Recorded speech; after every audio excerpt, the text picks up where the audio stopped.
This is a very short bill, undoubtedly presented with the best of intentions, but it raises some big and difficult questions. The first one is to ask why there are no definitions in the bill, very importantly of gender identity, but also none of practice, suppress, aimed, and demonstrates an assumption. This means that interpretations are likely to be highly subjective as well as being left to the court to sort out. How can something be banned when it cannot be defined? My second question is whether the bill represents a serious overreach into behaviour that should not be criminalised, in effect creating a thought or speech crime. I'd like to ask what examples of action or speech my noble friend Baroness Berta or other supporters of the bill can give of a real gap in the law where, for example, police, prosecutors or courts have told complainants that they could not act or convict. Practices that amount to physical or mental abuse, torture or inhuman treatment are, of course, very rightly already illegal. The bill requires no evidence of harm or injury for the offence to be committed. And what room it allows for sincere and voluntary conversations, safeguarding or protection of health and well-being, is thoroughly unclear. The very use of the term conversion therapy is a misnomer, a confusing one, as I think my noble friend accepted, but it's still the core of the bill, conversion therapy.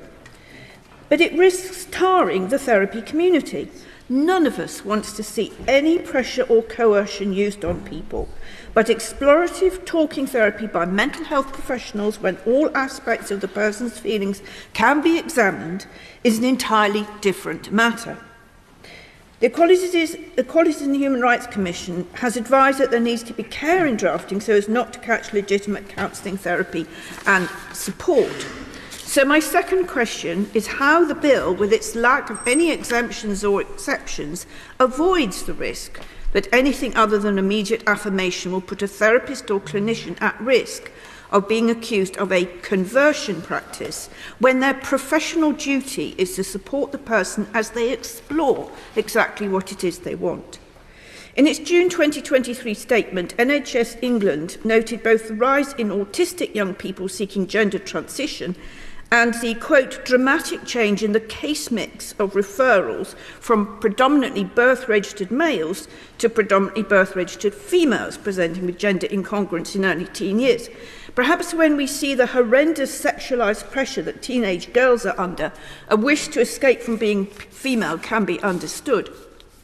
But under this bill's proposal, could a parent be convicted for refusing, perhaps because of the above concerns, to affirm the child's request to change gender or agree to puberty blockers, as in the Australian state of Victoria?